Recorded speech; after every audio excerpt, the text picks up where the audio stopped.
কলিকাতার বুকে প্রয়োজন হলে 50 লক্ষ যুবক ছেলে, স্ত্রী, পরিবার, সন্তান, গ্রামবাসী ছেড়ে দিয়ে কলিকাতাকে 1-2-3 মাস, 1 বছরের জন্য প্রয়োজন হলেও দখল করে রাখবো, রাজি আছে। আন্দোলনে কেবল মিডিয়ার মাধ্যমে আমার দেশের কেন্দ্রীয় হুকুমত মোদী সরকারকে সজাগ করে দিই, আগুন নিয়ে খেলা করবেন না। অনেক দলিত মেরেছেন, অনেক আদিবাসী মেরেছেন, আজও মণিপুরে আদিবাসী সম্প্রদায়কে পুড়িয়ে পুড়িয়ে মারছেন, আজও বিভিন্ন জায়গায় ট্রেনে, বাসে, হকারে নিরীহ মুসলমানগুলোকে মারছেন। আমরা সব বরদাস্ত করে নিয়েছি, কিন্তু আমার মসজিদের একটা ইটে যদি হাত দেন আমরা বুকে তাজা দিতে রাজি আছি, কিন্তু আপনার অন্যায় মেনে নিতে রাজি নয়। আমরা তুলে সাক্ষী দিয়ে বলুন, বলবো না বন্ধ করে দেবো? ওপর নিচে ছাতে যে যেখানে আছেন হাত তুলুন, যারা বলতে বলছেন হাত তুলুন। এ কথা বলবো তো নাকি? কথা বলবো তো? আপনারা যদি বিশ্বাসের সাথে, লোভ না করে, গাদ্দারি না করে যদি আমার সাথ দেন, আগামী দিন ওয়াকফ কেন আপনাদের দিকে কেউ চোখ তুলে তাকাবার আগে সে নিজেকে অন্ধ ভালো মনে করবে। সংখ্যাগরিষ্ঠ দেখে যদিও বিল বার করে লাই, আর বাকি সেকুলার গুলো ভণ্ডমি করে যদি পিছন দৌড়ে পালিয়েও যায়, আমরা রাজপথ ঘিরে রাখবো। বুকে তাজা খুন দিয়ে হলো মসজিদ, মাদ্রাসা, দ্বীন ইসলাম, আমাদের পূর্বপুরুষদের দ্বীনের সম্পদকে বাঁচাবো। এই অঙ্গীকার আপনারা নিতে পারবেন তো নাকি? 2023-এ বলেছিলাম 3 বছর, 23-এর শেষের দিকে বলেছিলাম 3 বছর সময় দিচ্ছি, চোখ দিয়ে পানি নয় রক্ত বেরোবে। তার মধ্যে এই ডিসেম্বর চলে গেলে 1 বছর হবে, আর 2 বছর হাতে আছে। এখানে অনেকে ওয়াকফ নিয়ে বলেছে, কিন্তু আপনারা কখনো ভেবেছেন যে ওয়াকফ তো স্বাধীনতার পর থেকে, তার আগের খবর আমি জানি না, স্বাধীনতার পর থেকে 77 বছর ধরে ওয়াকফকে তো কম বেশি সবাই চুরি করে খাচ্ছে। তা কেন্দ্র সরকার হঠাৎ করে আবার বিল করতে চাইলো কেন? এটা কখনো ভেবেছেন? এটা নিয়ে কখনো আলোচনা করেছেন?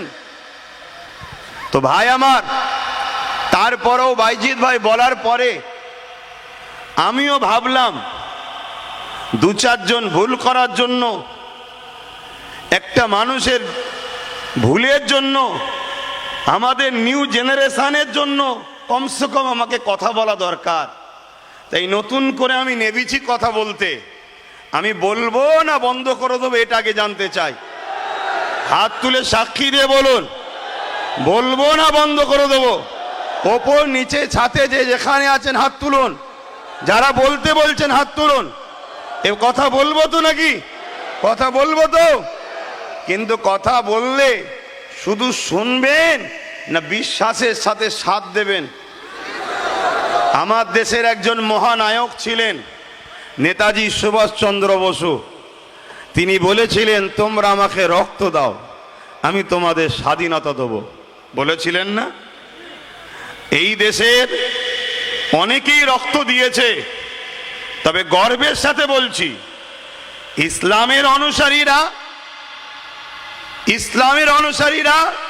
93,000 কম বেশির মধ্যে 63,000 প্লাস ইসলামের অনুসারীরা নিজের দেশ মাতৃভূমির জন্য রক্ত দিয়েছে।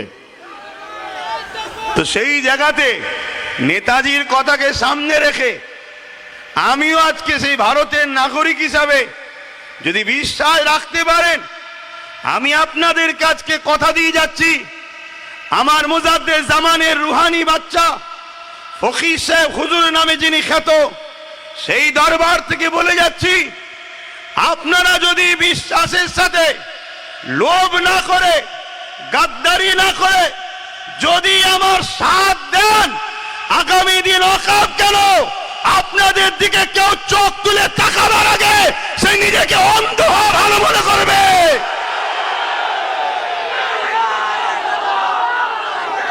কিন্তু বন্ধু ভাইয়ের আমার, সাথ দিতে হবে।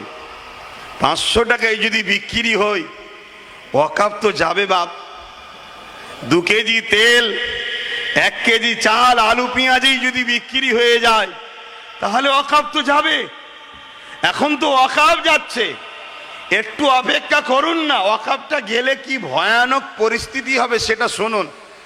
আশা করছি এ বিষয়ে কেউ এখানে আলোচনা করেনি, কেন এত আলোচনা হচ্ছে আমি দেখছি।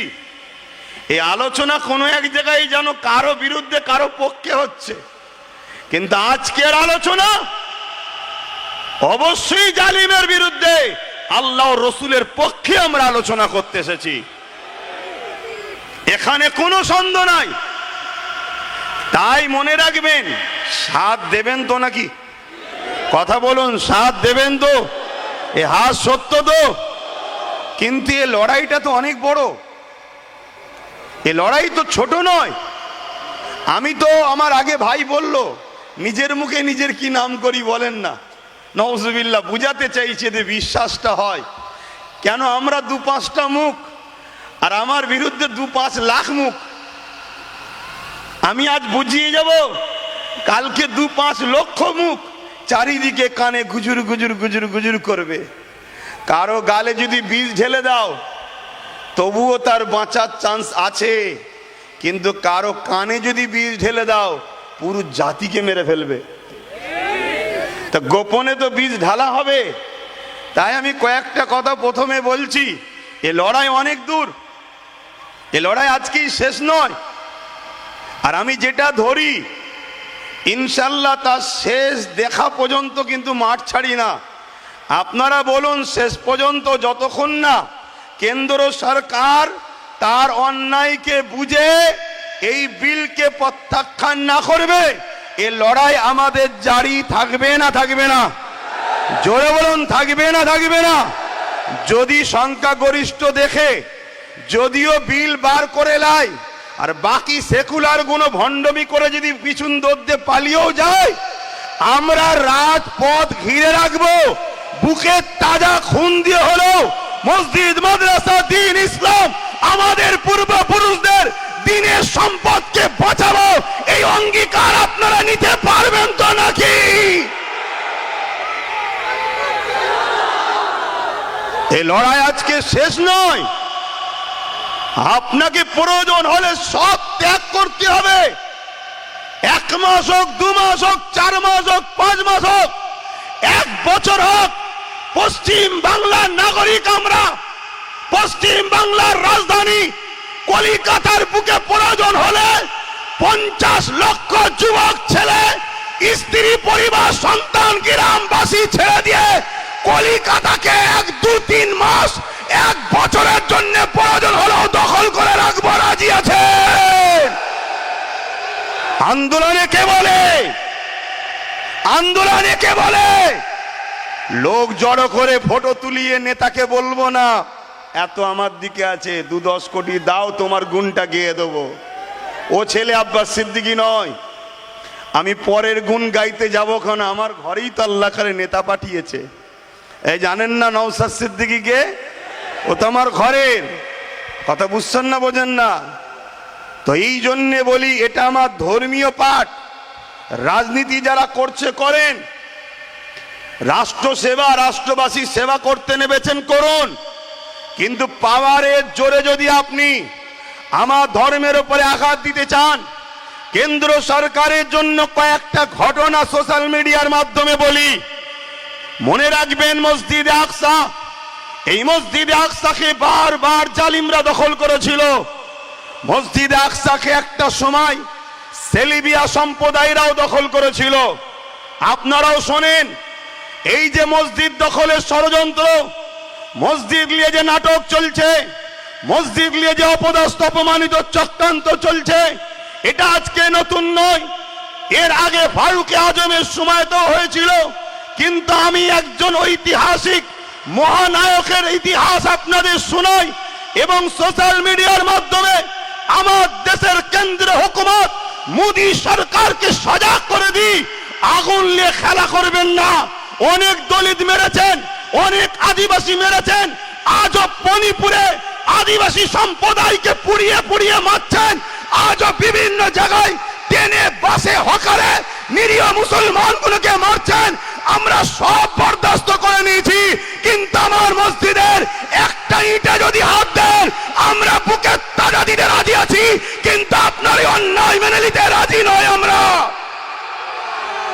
ভাইয়েরা আমার, আজকে যে ইতিহাসটা জানাতে চাইছিলাম, মসজিদে আকসাকে সেলিবিয়া সম্প্রদায়রা দখল করেছিল, গায়ের জোর দিয়ে মুসলমানদের নামাজ বন্ধ করেছে, আজান ইকামতকে বন্ধ করেছে।